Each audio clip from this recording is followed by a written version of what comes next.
Peste vârful de Mihai Eminescu.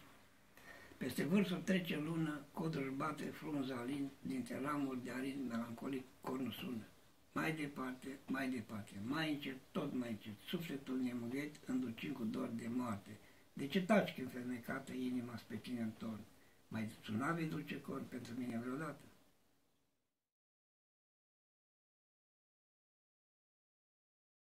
La steaua de Mihai Eminescu.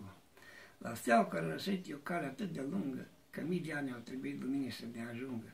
Poate de mult s-a stins în drum în depărtări albastre, dar azi e abia acum lucii vederii noastre. Icoana stelei ce a murit încet pe cer se suie, era pe când nu s-a zărit, azi o vedem și noi. Tot astfel când al nostru dor perie în noaptea adâncă, lumina stinsului al lor ne unește încă.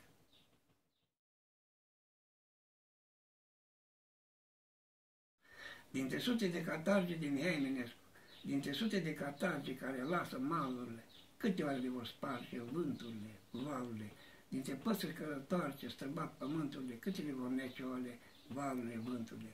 De gonii fie norocul, fie idealurile, ce urmează în tot locul vânturile, valurile. Neînțelegere mene gândul ce străbate cânturile, zboară veșnic în gândul valurile, vânturile.